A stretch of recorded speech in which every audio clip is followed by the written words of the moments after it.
Kështu ishte puna e një sklavi në minierat e Salomonit shekulli i 10 para Krishtit.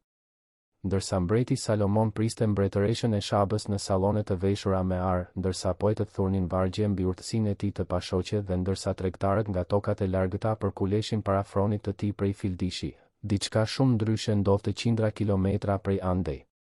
Në brendësitë e errëta të tokës, burra, emrat e të cilëve nuk do të regjistroheshin kurrë në asnjë pergamen, gjakosnin duart mbi shkëmbin të ashpër për të nxjerrë metalin që do ta bënte Jeruzalemin qytetin më mahnitës të botës antike.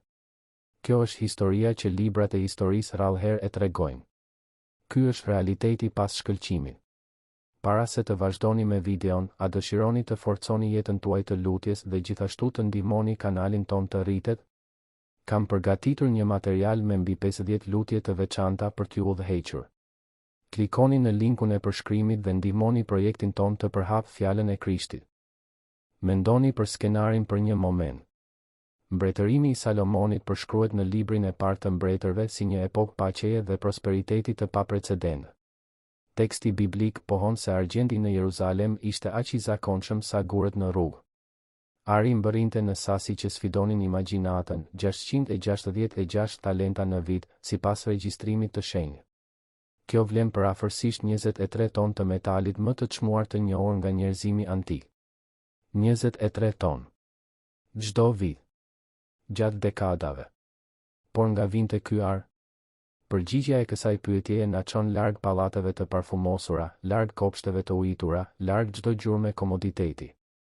Na çon në shkretëtirën e Negevit, në malet e Timnës, në rajonet e thara pranë xhirit të Akabës. Na çon në vende ku dielli ndëshkon pa mëshirë gjatë ditës dhe i ftohti depërton në kocka gjatë natës. Vende ku qytetërimi mbaronte dhe puna brutale fillonte. Gërmimet arkeologjike të kryera gjatë dekadave të fundit zbuluan një sistem kompleks minierash që operonte në këto rajone gjatë periudhës që korrespondon me mbretërimin e Salomonit. Në Timna, kërkuesit zbuluan më shumë se 10.000 puse minerare të lashta. 10.000. Secili prej këtyre puseve përfaqëson orë të panumërta pune njerëzore, litra të panumërt djerse, jetë të panumërta të konsumuara nga errësira nëntoksore. Tani imagjinoni se çfarë do të thoshte të punoje në një nga këto puse. Punëtori tipik zgjohej para agimit.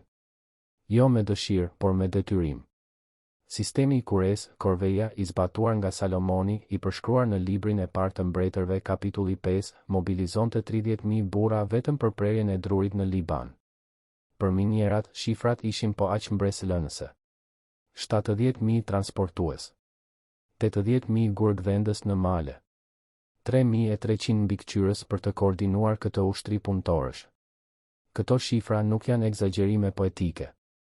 Janë të regjistruara në shkrime si të dhëna administrative të mbretërisë. Burri që zbriste në miniera nuk ishte domosdoshmërisht një sklav në kuptimin teknik të fjalës. Shumë ishin izraelitë që përmbushnin periudhën e tyre të detyrueshme të shërbimit ndaj mbretit. Të tjerë ishin të huaj të kapur në luftëra ose të blerë përmes marrëveshjeve tregtare. Kishte gjithashtu pasardhës të popujve kananit që mbetën në tokë pas pushtimit, Amorejt, Hitejt, Perizejt, Hivejt dhe Jebusejt, të cilët sipas librit të dytë të kronikave kapitulli 8, ju nënshtruan punëve të detyruara të përhershme. Për të gjithë ata, pavarësisht nga origjina e tyre, realiteti në miniera ishte i njëjtë. Errësirë. Tunelat e minierave të lashta rrallëherë ishin më shumë se 1,5 metra të larë. Një burr i rritur nuk mund të qëndronte në këmbë. E kalonte gjithë ditën i kërrusur, i mbledhur ose në gjunjë.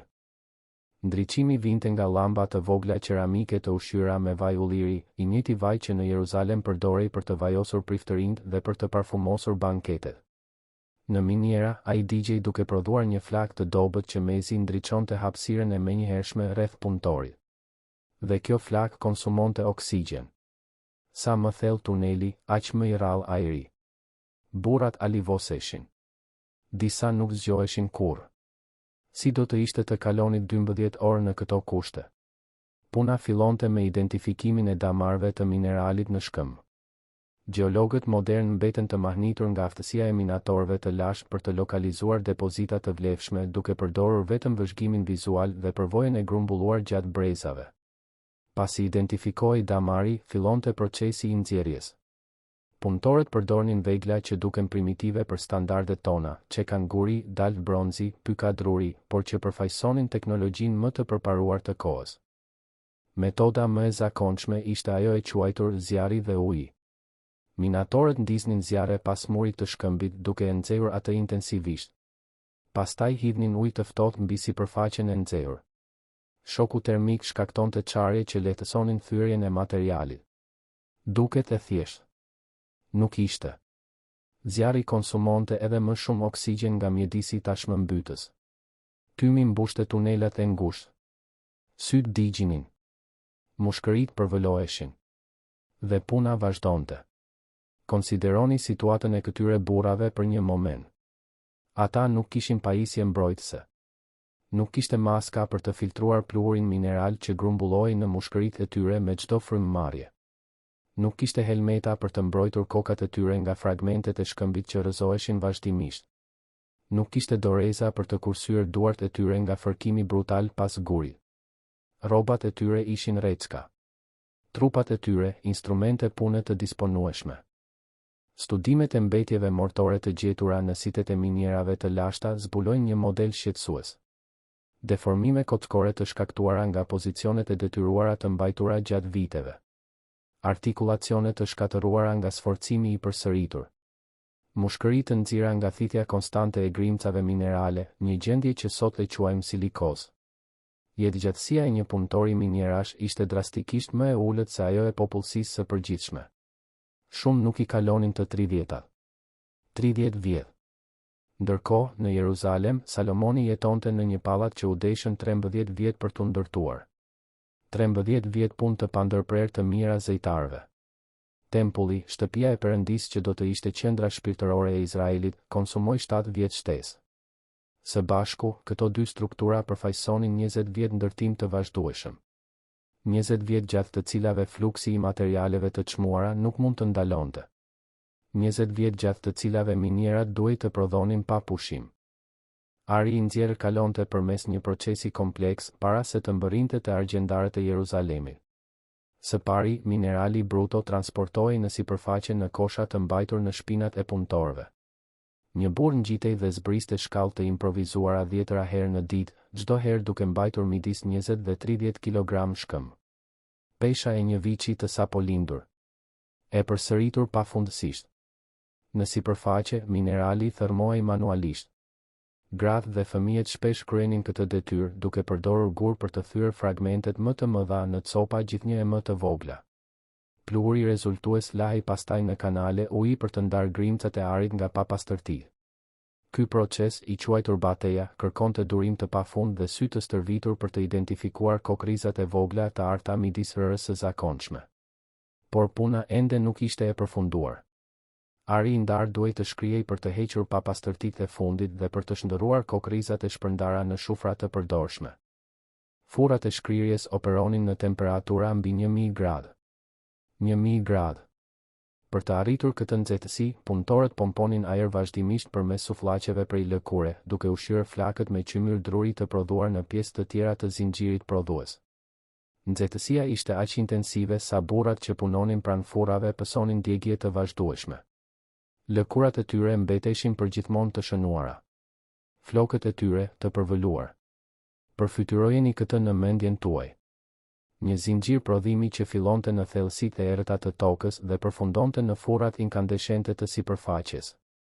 Në çdo etapë, trupa njerëzor që shërbenin si dhëmbëza të një makinerie të pashpirtë. Dhe në fund të këtij zinxhiri, ari i pastruar peshohej me kujdes, regjistrohej dhe dërgohej në karvane të mbrojtura nga ushtarët deri në thesaret mbretërore të Jeruzalemit. Karvanet përshkonin qindra kilometra përmes territoreve armiqësore. Shkretëtira e Negevit ishte shtëpia e fiseve nomade që shinin të pasuritë e transportuara një mundësi të paprezistueshme për plaçkitje. Prandaj, çdo ngarkesë ari kërkonte shoqërim ushtarak të ndjeshëm. Ushtarë që mund të ishin duke mbrojtur kufit e mbretërisë, zhvendoseshin për të mbrojtur metalin. Kostoja ushtarake e pasurisë së Salomonit rrallëherë përmendet, por ishte substanciale. Kur ari më në fund mbërrinte në Jeruzalem, ai u dorëzoi zejtarëve mbretëror. Këta burra, ndryshe nga minatorët, ishin profesionistë të respektuar. Shumë vinin nga Tiro, të dërguar nga mbreti Hiram si pjesë e aleancës së tij me Salomonin. Ata punonin në punishte të ndriçuara mirë, duke përdorur vegla të rafinuara për të shndërruar metalin bruto në objekte me bukuri të pashoqe. Kerubinët e tempullit. Pajtuesi i arkës. Enët e shenjta të altarit. Çdo pjesë përfaqësonte orë pune artistike të imtësishme. Por pas çdo pjese e padukshme dhe e harruar qëndronte dhimbja e atyre që nxorën metalin nga toka. Bibla nuk e fsheh plotësisht këtë realitet. Në librin e parë të mbretërve kapitulli 12, pas vdekjes së Salomonit, gjejmë një rrëfim zbulues. Populli i Izraelit i afrohet Roboamit, birit dhe pasardhësit të Salomonit, me një kërkesë të qartë: "Ati të bëri të rënd zgjedhën ton, tani, pra, le të soti shërbimin e rënd të atit tënd dhe zgjedhën e tij të rënd që na vuri, dhe ne do të shërbejmë." Përgjigjja arrogante e Roboamit, duke premtuar se do të arriste edhe më shumë barën, shkaktoi ndarjen e mbretërisë. 10 fise u rebeluan dhe formuan mbretërinë e veriut, Izraelin. Vetëm Juda dhe Benjamini mbetën besnik ndaj shtëpisë së Davidit. Vini re se çfarë zbulon kjo.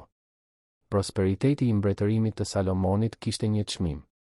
Dhe ky çmim u mor nga shpinat, duart dhe jetët e popullit të thjeshtë.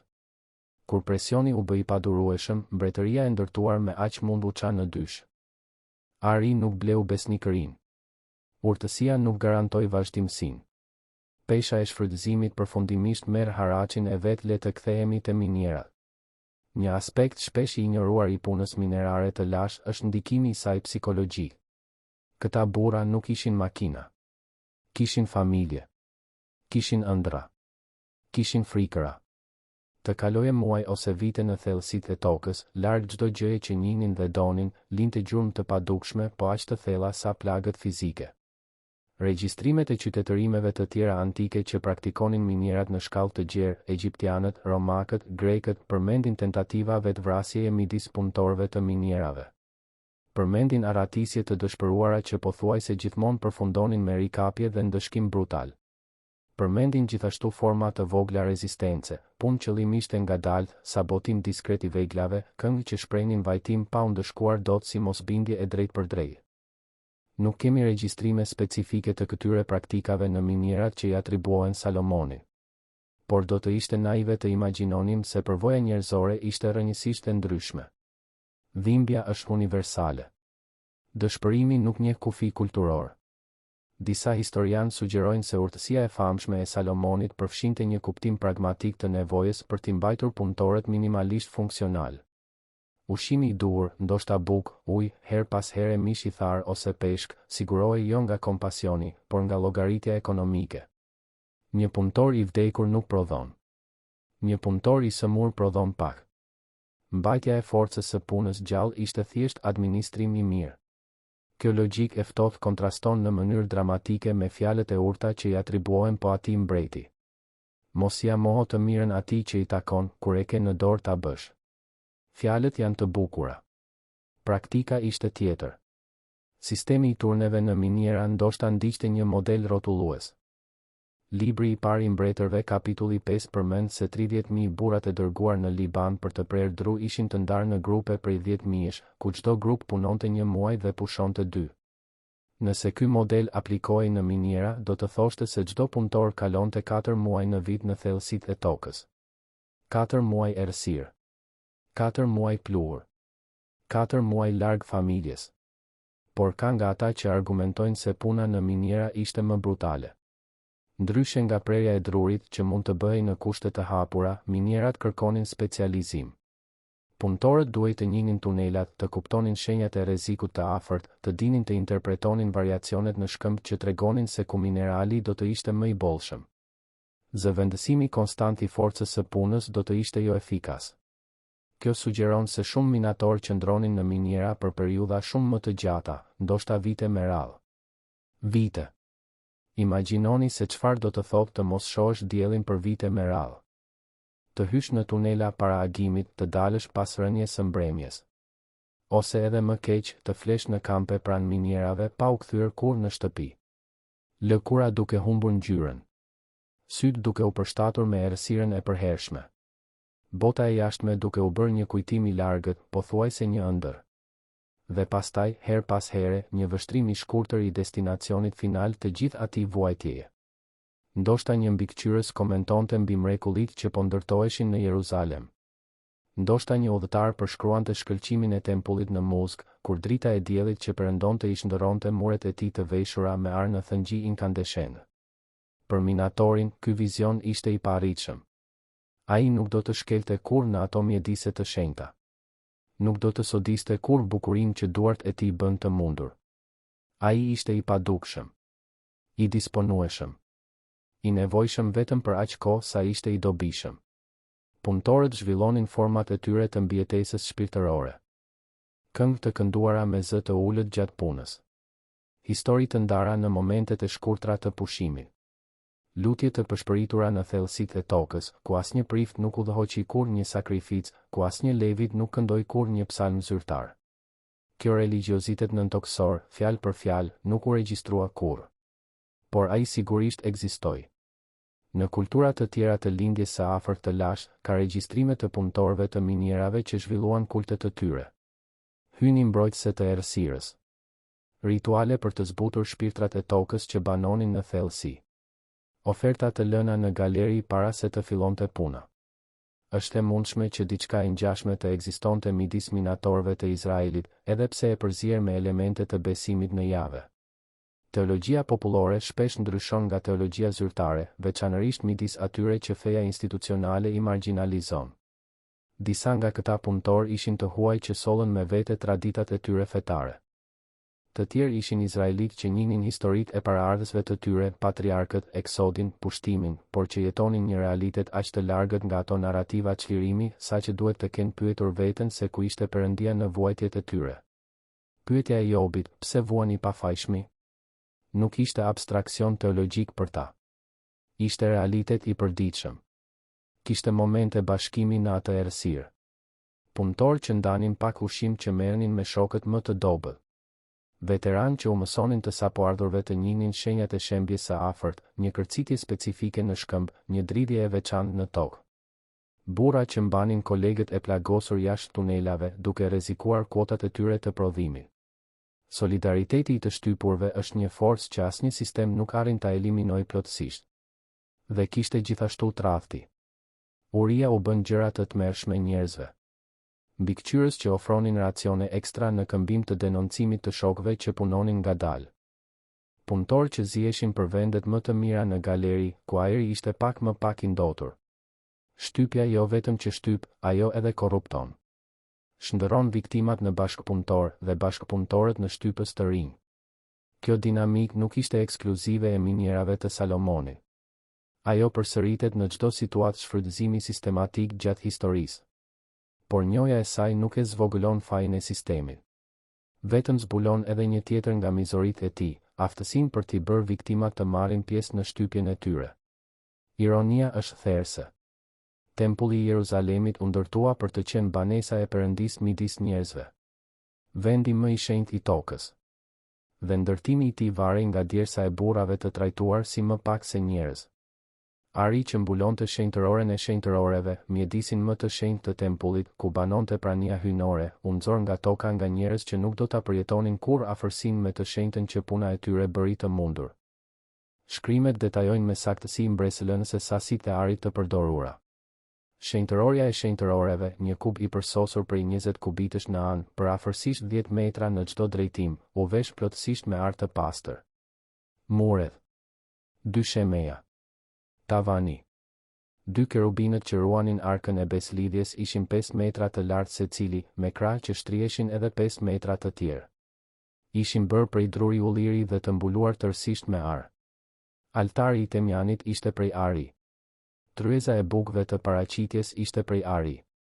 10 shandanët që ndriçonin vendin e shenjtë ishin prej ari masiv. Llogaritni peshën e gjithë kësaj. Historianët vlerësojnë se vetëm veshja e shenjtërore së shenjtëroreve konsumoi për afërsisht 15 ton ar. Kerubinët edhe 3 ton të tjerë. Enët dhe mobiljet e shenjta 5 ton të tjerë. pa llogaritur arin e përdorur në porta, në mentesha, në ornamentet dekorative, në mburojat ceremoniale që Salomoni urdhëroi të bëheshin 300 mburoja prej arit të rrahur, secila me peshë 3 mina, rreth 1 kilogram e gjysmë. 450 kg vetëm në mburoja dekorative. Dhe gjithë ky ar kaloi së pari në përduart e minatorëve. Ka një aspekt tjetër që rrallëherë e konsiderojmë. Ari nuk ishte metali i vetëm i nxjerrë. Bakri ishte po aq i rëndësishëm. Kolonat prej bronzi që qëndronin në hyrje të tempullit, Jakini dhe Boazi, ishin struktura monumentale prej 9 metrash lartësi secila. Deti prej bronzi, legeni gjigant i përdorur nga priftërinjt për pastrim ritual, kishte 5 metra diametër dhe mbante 40.000 litra ujë. Këto objekte kërkonin sasi kolosale bakri, i cili gjithashtu duhej të minohej, të shkrijej dhe të transportohej. Minierat e bakrit në Timna ishin edhe më të gjera se depozitat e arit. E gjithë Lugina ishte një peizazh industrial antik, me male të shpuara nga qindra tunela. Skorja, mbetja e procesit të shkrirjes, formonte pirgje që edhe sot janë të dukshme, dëshmitar të heshtur të shkallës së prodhimit. Analizat kimike të kësaj skorjeje zbulojnë temperatura shkrirjeje deri në 1200 gradë. Temperatura që kërkonin teknologji të sofistikuar dhe punë njerëzore brutale për t'u mbajtur. Punëtorët që operonin furrat e shkrirjes përballeshin me rreziqe të ndryshme nga minatorët nëntoksor, por po aq vdekjepruese. Djegjet e rënda ishin të përditshme. Thithja e tymrave metalik shkaktonte sëmundje specifike të mushkërive. Nxehtësia ekstreme provokonte dehidratim të rënd në një mjedis shkretëtire ku uji ishte tashmë i pakët. Shumë vdisnin nga raskapitja termike, trupat e tyre thjesht dorëzoheshin para nxehtësisë së pamundur.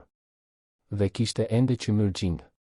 Për të mbajtur furrat në punë, ishte i nevojshëm një furnizim konstant me qymyr druri. Kjo do të thoshte prerje pemësh në shkretëtir, ku pemët ishin të rralla dhe të çmuara, dhe shndërrimi i tyre në qymyr përmes djegjes së kontrolluar. Procesi zgjaste ditë dhe kërkonte vigjilencë konstante. Qymyrgjinjt thithnin tym vazhdimisht. Rrobat e tyre, flokët e tyre, lëkura e tyre mbeteshin përgjithmonë të imprenjuara me erën e thartë të drurit të karbonizuar.